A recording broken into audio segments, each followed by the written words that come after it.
Hello, my name is Sam Breakgear and welcome to The Loudspeaker, your PR and marketing podcast from Publicize, specialists in PR and digital communications. Here, you will learn how to build an effective communication and growth strategy for your business with advice from a variety of experts. Plan ahead and mitigate the damage. People started following me because of that. That's one of the main ways I've gotten us in the big name publications. You need to write it as if it's an email going from you to a friend. You can kind of maximize your ad dollars there. With this show, alongside our free online resources, you will learn how to take the right steps so your business will gain more recognition online, convert more leads to sales, and build greater trust among prospects, clients, and investors. In today's episode, we'll be looking at digital ads based on our guide, The Ultimate Guide to Digital Advertising in 2021. To explore this topic, we are joined by Alex Hollander, CEO of digital ads agency Tribu. In this episode, you will learn what digital advertising is, what it entails, and how you can use it for your business. You'll also learn what search engine marketing is and how it works, what display advertising is, and how social media advertising fits into an overall advertising campaign. If you want to learn more about digital advertising and how it can help grow your startup, then check out the Ultimate Guide to Digital Advertising in 2021 on our website at publicize.co/guides. There's also a link in the description of this episode. And if you like this episode, some other The Loudspeaker episodes you should listen to are KPIs to measure digital marketing, the differences in language between PPC versus SEO, and the evolution of SEO, PPC, and SEM. I hope you like today's episode. Well, thanks for having me. My name is Alex Hollander. Basically, I'm the CEO of Tribu. Tribu is a performance marketing agency.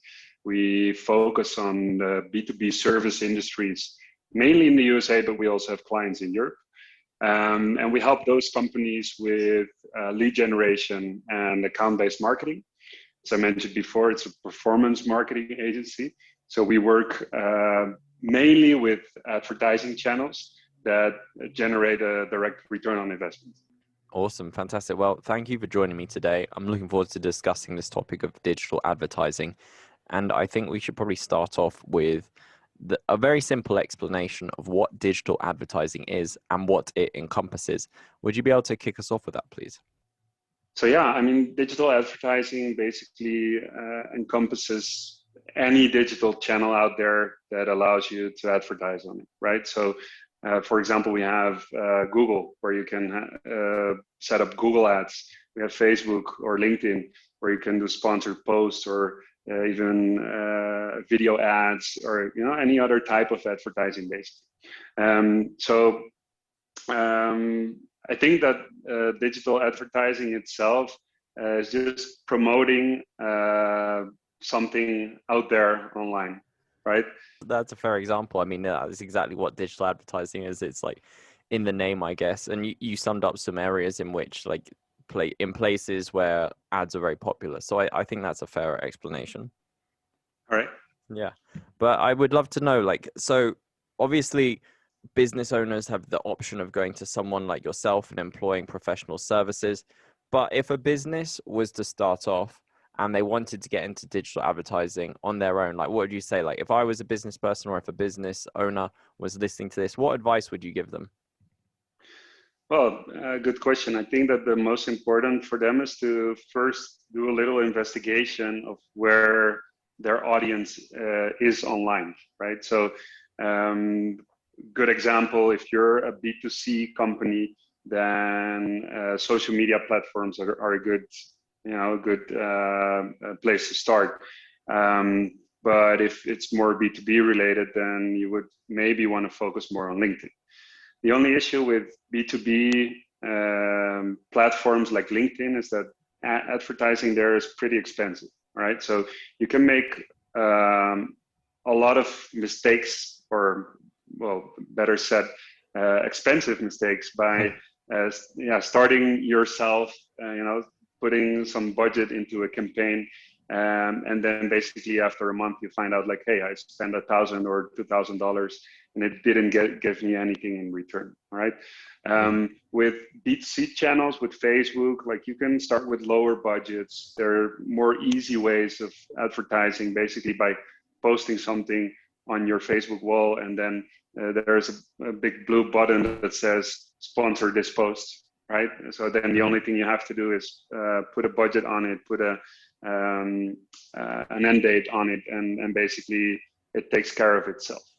The big difference with this is that I always like to compare it with driving a car. You know, I mean, you can get some classes and you can drive a car, or nowadays you can even buy like a self-driving car that does the trick for you, which is basically what all those tools have right now as well. You know, they can do the trick for you. However, if you really want to become successful, you want to become a race car driver, you either got to get some training, or you got to put a lot of effort and time into it to really make it work. And I think that with digital advertising, it's the same thing. There's a lot of self-serving platforms out there, but if you really want to become successful, that's where you need an expert. And an expert could be, you know, an agency, but it could also be a freelancer, at least someone that can guide you in this process to become more successful online. I think that's a really good analogy. And I have to say, like, is there a reason, and I think I know the answer, but I'm going to ask anyway, is there a reason why LinkedIn is so expensive? And I'm going to guess, is that just because it's so business focused and business centric that if you want to attract people who are business orientated, then you have to go to LinkedIn? Is that fair to say? Yeah, so it's all about the audience, indeed. So as you can imagine, as soon as the platform knows, you know, who their audience is and what people are willing to pay to get to that audience, prices go up. You know, same thing happens with anything basically in business. So I always give the example, for example, in Google Ads, if you would advertise for a company that sells sunglasses, you know, your average cost per click would be maybe, I don't know, like 30 cents or, you know, 40 cents max. But if you would start advertising on words like mortgages, you would be talking about $10 to $20 per click, right? So that's basically what happens with LinkedIn, is that since the audience is already known, since we know a lot about the people on the platform, that basically all of them are everything is B2B. Then the platform automatically raises their average bids, because they know that companies are willing to pay more money to get to that specific audience. That makes sense. Yeah, I assumed as such, but I wanted the clarification anyway. So that's good to know. Now, moving on to something a little bit different. Can you tell me what SEM, like search engine marketing, is and how it works? Yeah, sure. So for me, search engine marketing is a combination of multiple things. It's both advertising and also optimization of your website to get a better organic ranking. Some people say that search engine marketing is only the advertising part, but I disagree. I think that it's really a split between advertising and optimization. So search engine marketing for me is search engine advertising and search engine optimization. So search engine advertising is the advertising part that you can do with Google Ads, for example.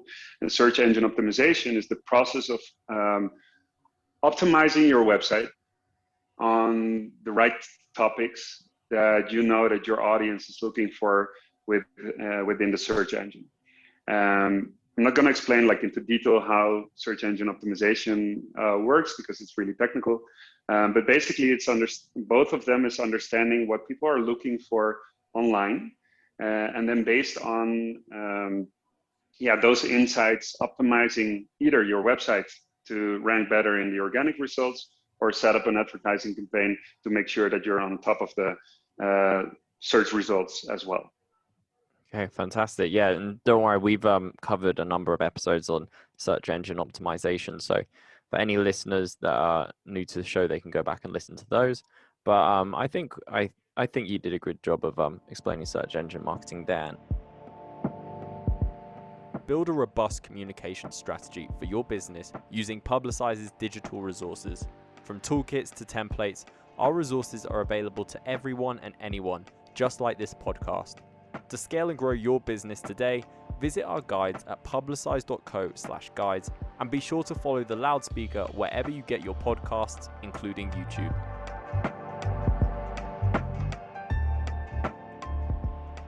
I would love to move on again to understand what is display advertising, because I'm not actually sure I'm familiar with that, to be honest.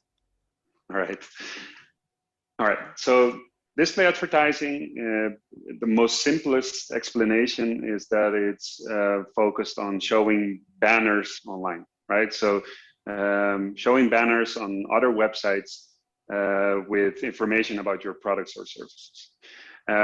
The difference between display advertising and search advertising is that search advertising just focuses on texts, basically, so advertising texts within the search results. And display advertising can be either a banner, but also a video that's being displayed inside of the display network. And the display network, well, the one that the most people know is the Google display network, but there's a lot of display networks out there. But a display network is like a gathering of websites that are part of that network that want to make money out of other people advertising on their website.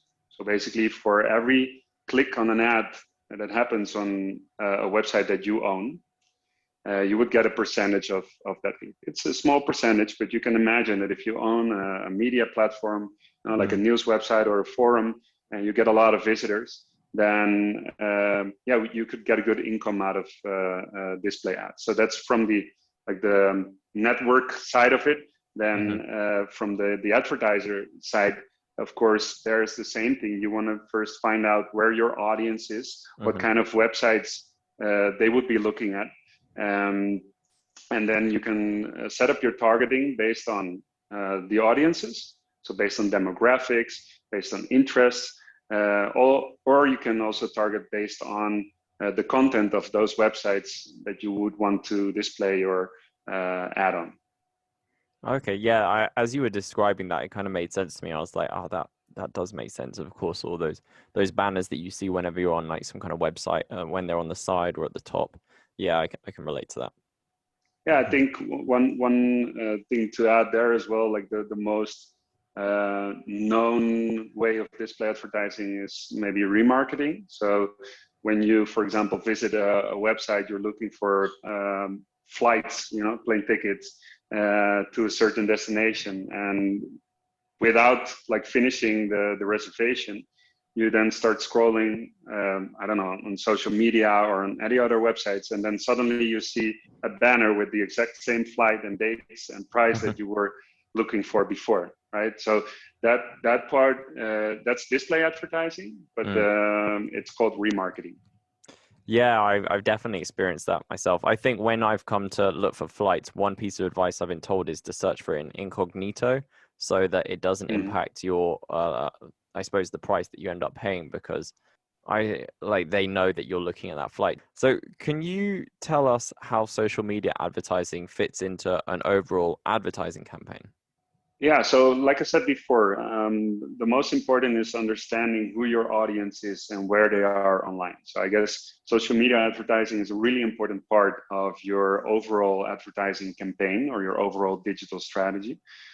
Because you with the targeting tools on social media, you're perfectly able to target people based on your buyer persona. So if you know who you want to target, who your ideal customer is, then with social media you can target that audience very specific. The only difference between social advertising and, for example, search advertising is that with search advertising, you're targeting people that are actually actively searching for your products or services. With social advertising, you're targeting based on demographics and interests, but those people might not be looking for your product or service actively. So that's the biggest difference, and also the reason why I would also always advise to indeed make social media advertising part of your overall strategy, but not just only focus on that specific channel. That makes sense. Yeah, I guess having it as part of an overall strategy would be better in this case, certainly. Yeah.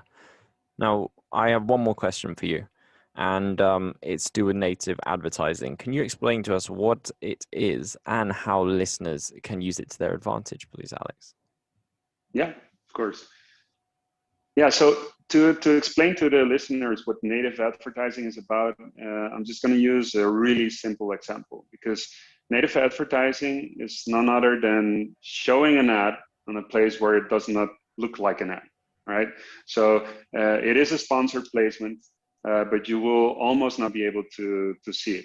A good example there is that like a few years ago, when you were going on Google and searching for a specific topic, your ads would have like a yellow background, so it was really clear that that was a sponsored promotion, and then below it was the organic results. So nowadays, basically the sponsored results almost look like a normal result, a non-paid placement. So the same thing happens, for example, with LinkedIn, where a sponsored promotion can look like a normal post. So that specifically is already native advertising. Now, taking it to the next level is where, for example, you would go to a news website and you would see a news article, and then below it would show an ad, which also looks like a news article, but it's not. It's a sponsored article or a sponsored promotion. So that basically is native advertising. It's hiding the fact that it's an ad. So you have a higher chance of interaction of your audience because they think it's a normal article or a normal result. Mm-hmm. Yeah, I can definitely relate to that in other channels as well. For example, I know that Reddit, they have them, and they are like quite convincing. And same with Instagram, sometimes they'll slot them in there. So yeah, I think it's definitely something that I've seen a lot when it comes to media in general.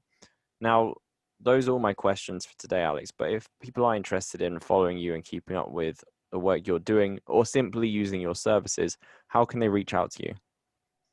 Yeah, so first of all, they can take a look at our website. The address is somostribu.co. It's a Spanish translation for "we are tribe." So somostribu.co. And of course, they can visit our social media, for example, our LinkedIn page. They could look for Tribu Performance Marketing Agency in Medellin. They will find us definitely. Fantastic. Thank you so much today. And yeah, it's been a real pleasure. All right. Thank you so much. We hope you enjoyed today's episode, and make sure you follow us wherever you get your podcast to stay up to date with the latest PR and digital communications trends. You can also find numerous videos on our YouTube channel where we break down complex topics and the best tips to help you scale and grow your business. If you're ready to take your PR and digital communications to the next level, book a call with one of our growth consultants today. And that's not all. Exclusively for the loudspeaker listeners, receive an SEO assessment as part of your package for any tier of service at no extra charge. Just go to publicize.co/LSpromo to book your call. Thanks for joining us, and we look forward to having you here again soon.